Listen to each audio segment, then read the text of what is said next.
waay féexal sab xol original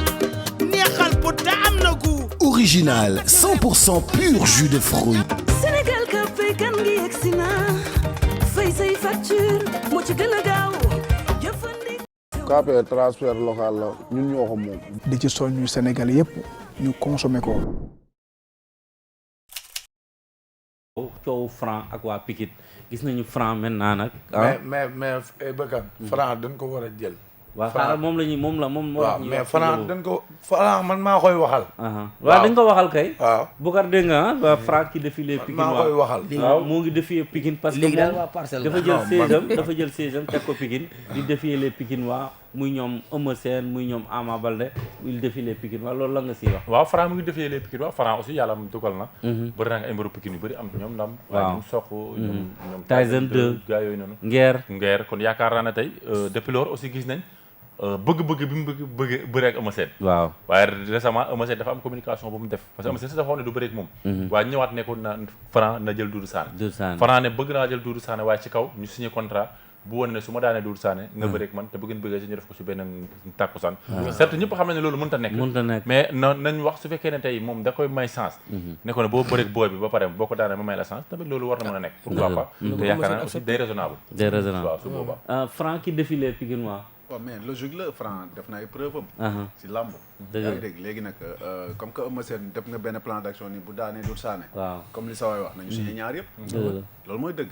nañ signé ñaar yëpp bu ko defee muy ku ko bëgg a tëgg mu tëgg ko mais nañ ko jox bu fekkee Eumeu Sène signé na loolu Franc day jël loolu loolu mooy dëgg instant yi ni Franc moom Pikine da ko war a jël il faut que am ku jël Franc si ténor yi waaw mais est-ce que Franc sànniwul cravate si digganteem ak Doudou Sané qu'on se dise la vérité. sànni cravate si diggante non Franc moo raw Doudou Sané ci moo raw Doudou Sané moom laa leen wax ko dégg dëgg waaw moom moo raw Doudou Sané waa Pikine dañ ko war a jël ténor yi nekk non dama bëgg wax adversaire potentiel u Franc du Doudou Sané man li ma gëm moom adversaire potentiel u Franc ak li mu def jaloor yi mu def adversaire potentiel am du Doudou Sané Franc moo raw Franc jamono ji waaw li ma waxoon lay wax Franc instant yi moo ko lakk de combat la waaw bu jaadu bu logique moo Gris Bordeaux pourquoi pas. combat la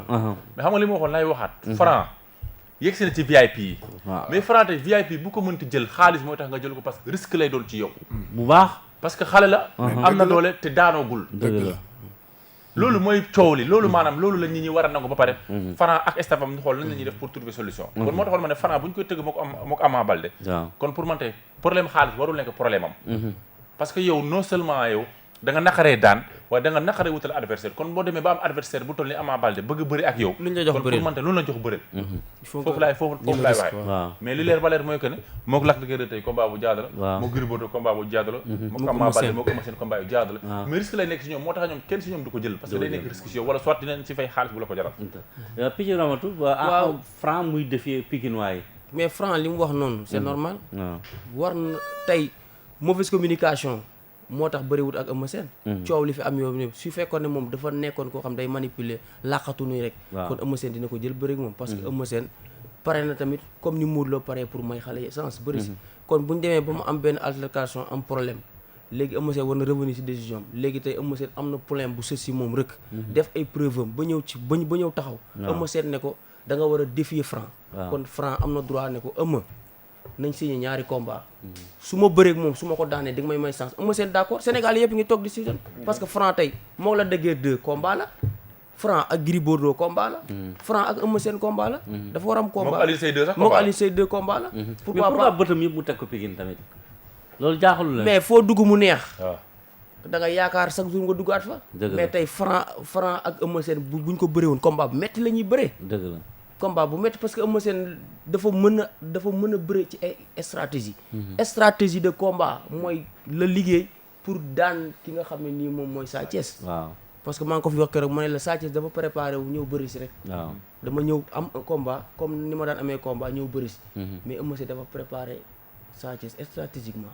nan lay def ak lan laa koy contrer téye ko freiné ko ci biir bëri bi ba mun ko daan loolu moom Bébé Elton ki nga xam ne mooy Franc muy défier mbëru Pikine yi loolu la mooy si sa xalaat man sama xalaat mooy Franc waaw benn VIP mënu koo bañ parce que dafa def ay preuve am. dëgg la yàlla bëgg. dëgg la Franc ñi ngi koy wax ñi benn VIP mënu ko bañ. waaw amul kenn ku mën a taxaw ni bañ naa Franc. waaw loolu say wax la. mais maanaam tey jii boo bëggee say mag may la chance. dafa am nooy communiquer. parce que Eumeu Sène nit ku baax la. waaw dëgg yàlla suma grand la. maa ngi nuyu au passage grand Mame Goor ak grand Bachir. ñooy jàppale Eumeu Sène. mais dañ ma bëgg te yàlla tax bi ma daanee dañ ni bàyyi nañ Eumeu Sène léegi man la ñuy supporté ba ma def vidéo daal di koy fekk tribunal ba mu ni ma léegi da ngay nangu samay nit ma ni ko grand dimbali ma may ma chance parce que yow nit ku baax mu ni ma non dinaa la may chance parce que mag boo bëggee bëreek moom da ngay yëkkati ay qualité am waaw parce que ñoom ay borom valeur la dañu def ci làmb loo xam ni ku ne bëgg naa bëreek moom yaa may dégg mais Franc bépp VIP xam nga yaa ngi lim man duma lim mais VIP yi nekk ci kaw kenn mënu ko bañ parce que Franc li ñuy soxla ci mbër mi ngi ci moom am na doole mën na bëre bu ñëwee làmb ji day neex te dafa gaaw dëgg moo neex yàlla ñi koy teggi ñi ñëpp danoo xam ne buñ ko jëlee da leen di duma da leen di daan dëgg moo neex yàlla ku daan Bombardier moo fi nekk roi des arènes ñaari yoon mais ku daan Bombardier kenn mënutu laa bañ gars yi nañ jël Franc waaw wax sa mbaax waay waa ñul sa mbaax dara géej waay laa dëkk mais Franc dañ ko war a jël waaw ku ko jëlul da nga ko ragal voilà les biir Pikine kan moo war a nekk adversaire logique gu Franc entre Ama Baldé la man moom dama siy génnee Doudou Sané entre Ama Baldé la wala Eumeu Sène kan moo siy nekk adversaire Doudou Sané kii moo ko raw ci làmb li Boucar wax dëgg la dëgg boo ko essant yi nii Pikine Franc ñaari adversaire yi laa fa gisal soit moom ak Ama Baldé wala moom ak Eumeu Sène dëgg moo neex yàlla fépp la am ay adversaire nag mais combat yooyu mooy dàq Doudou Sané na gën a liggéey ba ci kanam parce que Doudou Sané am nga droit yow nga daan ne nan ma jox diw loolu am nga ci plein droit mais yow ñi ngay bëgg ci làmb du la bëgg yow ñi lay bëgg doo leen bëgg mais boo defee say preuve gars yi dañ la war a may chance parce que grand contre petit lañ wax ci làmb Issa Pouye bu demee ba bëgg a bëri ak man Cheikh Niang bu demee ba sama combat ak moom taxaw parce que loolu mooy Sénégal parce que gars yi ci kaw VIP yi dafa raar kon dañ ko war a renforcer gars yi nañ wàññi xam nga jël affaire yi xam ne làmb kaf foo ak ree la ñu may ñu chance ñu bëri loolu mooy yoon barke yàlla parce que ku fii ñëpp yor famille ku ne sa famille dalaa yaakaar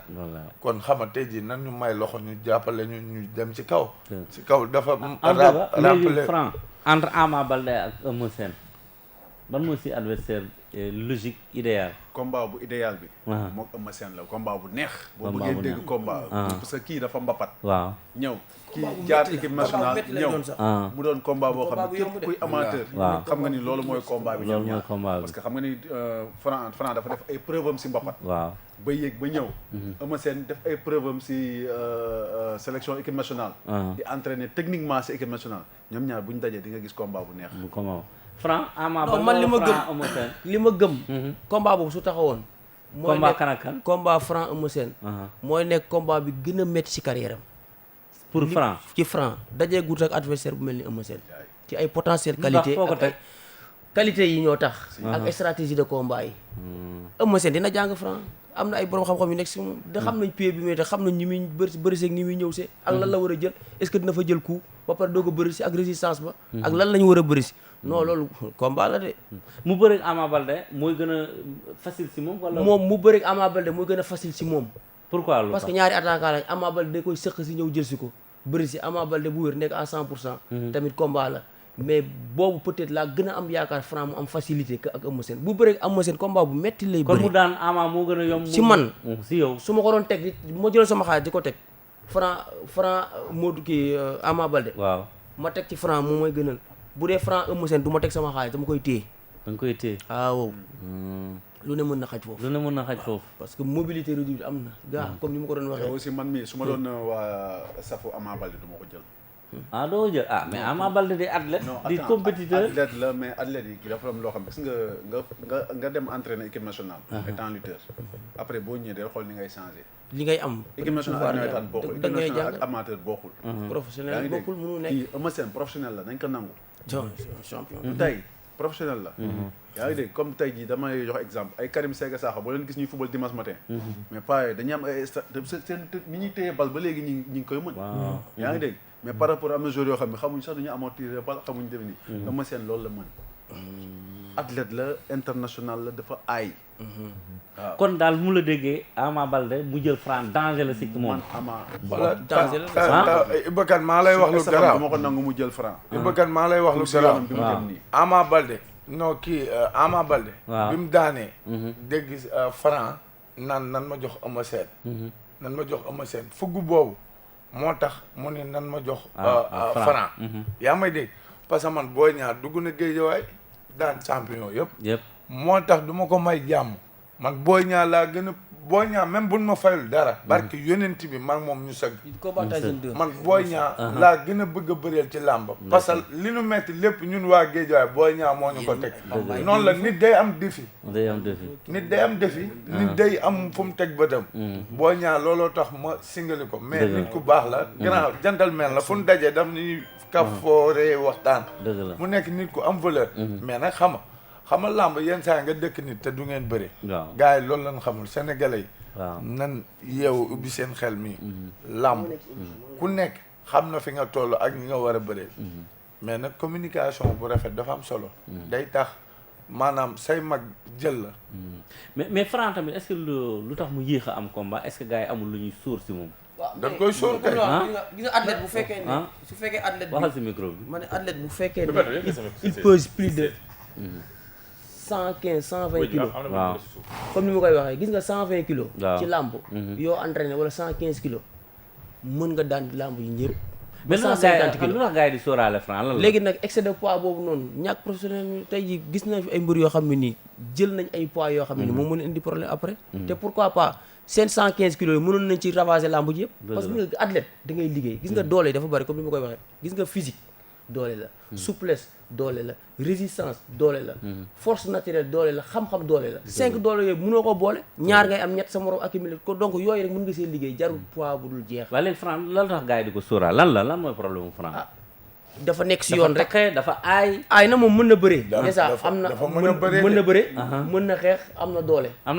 am na sañ-sañ donc voilà quoi te li ñuy wut ci mbër yëpp mi ngi ci moom mais nag ci cadre soo gisee Franc dafa mën a bëri dafa am doole te du caaxaane bis te waa Parcelles dañ koo yaakaar champion la barki Serigne Saliou képp kuy bëri moom boo jëlul say matuwaay dalay toroxal ci biir géew te léegi fan yi sama peel bi dama ko abal dem bi mu defee interview dégg nga li mu wax nee na lim na ñi mu bëgg a bëreel ni bébé Elton daf may jox peelam bi ma suul ko fa wax na dëgg de sama peel yi ku am jom gëm sa bopp boo bëggee ma jox la sama peel parce que gëm sa bopp moo indi peel bi tey fii mais peel bi lu ma dégg nga jox ko Balla Gaye lan la non wala Balla laajul peel bi non ku laaj peel bi rek joxoo ko ci combat jox naa ko ci combat bi kon Tapha Tine mais man damaa def sorte daan ni Balla Gaye Guédiawaye mooy sunu mbër waaw dafa leer combat bi lenn laa ko ci kii dama koy jaay sama peel bi lan laa koy jaayee victoire laa koy jaayee bu ma indilee victoire ma may ko peel bi waaw bu ma indilul lu dul victoire moom daf may delloo sama peel kon peel bi jox nga ko jox naa ko gis nga maa ngi waxaat te Boucar maa ngi nuyu koo xam ne nii vraiment daf ma jàppale Père Tombé Sène parce que yaa ngi koy souligner sànq ci préparateur musique man dama doon dem si moom su ma benn papa enseignateur moo ma jàpp moo ma boole woon ak moom muy Pape Mbaytine maa ngi koy nuyu au passage bi may jàng bëri dama daan ñëw Yarax ñëw tey bari na loo xam ne bi ma demee équipe nationale jàng naa ko fekk na Père Tombé jàngaloon na ma dama tarbu yu si bëri dama tarbu yu bëri kooku dafa mën a bëri ak ki nga xam ne mooy entraîneur Jackson muy Doro Père Doro dafa ma doon mboot ba nga xam ne damay gestu di doxee wet kooku ko dàq bëri Sénégal bëriwul Père Doro Sall bu ne Guédiawaye amul ci ancien yi kooku moo damm loxo Rone mooy magu Abdou Diouf bu nekk Waalo kooku moo dàqoon bëri Abdou Diouf gënoon ko jekk Doro boobu moo ko damm moom alpulaar la buy bëri mais comme gere ko lay bëri man ñoo ma jàngal bëri moo tax li président wax dafa am solo gis nga équipe nationale mu ngi mel ni nga nekk championnat wala nga nekk ci local di football nawetaan bokkul ak équipe nationale parce que discipline lañ lay jàngalaat la bëri maa ngi wax tey au passage boo yi nga xam dañ fay fréquente nañ profité xaalis amagu fa gaa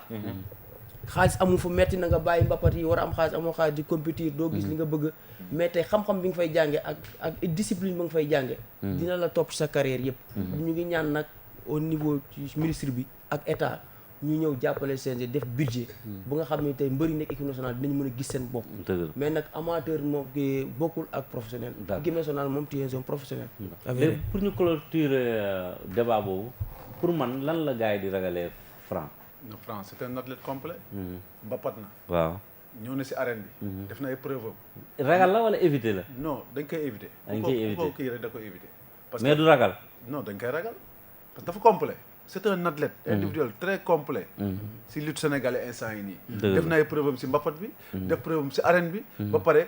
jàpp leen ni mi ngi si ginnaaw kenn koo xam ne professionnel lamb la muy Modou Lo dem mi ngi dem Europe di ñëw kon il est complet ku yaatu ginnaaw aussi vraiment am na ginnaaw tamit teg si ay mbokkam jàppale nañ ko waa Parcelles jàppale nañ dëgg la waaw d'accord donc loolu lañu leen andiloon si sujet Franc qui défilé Pikinois nee na pare na pour Ama pare na pour Eumeu Sène donc moom saison bi da ko bëgg a tegaat Pikine parce que bu mu daanee sox ay waay féexal sab xol original neexal bu te am na gu Original 100% pur jus de fruits. Sénégal ka fay kan ngi yegsi na fay say facture moo ci gën a gaaw jëfandi